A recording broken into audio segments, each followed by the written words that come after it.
یہ زمانہ جو مرضی سمجھاتا رہے، کیا ملتا ہے؟ دے سکتے ہیں کیا کچھ کہ وہ کچھ دے نہیں سکتے؟ یہ بحث نہ کر، ہوش میں آ اور بھی کچھ مانگ۔ میری سرکار کا در ہے، در شاہاں تو نہیں، جو مانگ لیا اور بھی کچھ مانگ۔ نظام تو اللہ تعالیٰ سب کا چلا رہا ہے نا، ہندوؤں کو بھی دے رہا ہے، سکھوں کو بھی دے رہا ہے، عیسائیوں کو بھی دے رہا ہے۔ کیا دینا پیر صاحب نے، فقیر صاحب نے؟ اس قابل ہی ہو جائیں، اس قابل ہو جاؤں کہ وہ سمجھا دیں مجھے، میں سمجھ سکوں کہ اس رستے پہ چلو، یہ صراط مستقیم رستہ ہے۔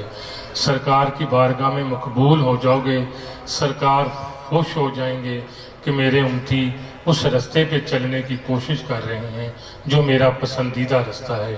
نظام اللہ تعالیٰ سب کا چلا رہا ہے، چلاتا رہے گا، ہم پر بھی مہربانی ہے، لیکن خوش قسمتی کوشش کیجئے، کوشش کثرت کے ساتھ کہ یہ جو نسبت مل گئی ہے صابری، یہ نسبت اللہ تعالیٰ آخری سانس تک قائم رکھے۔ اس کے بعد جو قیامت کی بعد والی زندگی ہے، یہ ہمارا ایک ساتھی نیک اختر اللہ درجے بلند فرمائے، وہ شاعری وغیرہ کرتا تھا، اس کا ایک شعر، پورا لفظ تو شاید مجھے نہیں آتے، کہ حشر کے دن، حشر کے بعد بھی تیری طلب و ماجدی، دوزخی دوزخوں میں چلے جائیں، جنتی جنتوں میں چلے جائیں، میں کہیں نہیں جانا، مجھے صابر حضور کی نسبت نصیب ہوئی ہے، مجھے حشر کے بعد بھی تیری طلب نسبت نصیب رہے۔ اس لحاظ سے صرف چونکہ شروع نہیں ہو پا رہی تھی محفل، میں نے موقع غنیمت جانتے ہوئے چند ایک گزارشات کی ہیں۔ اللہ تعالی ہماری سب کی اس حاضری کو اپنی بارگاہ میں شرف قبولیت عطا فرمائے، اور اس محفل کے اختتام تک اس پر روحانیت کرم نوازیاں فرمائے۔ وما علینا الا البلاغ۔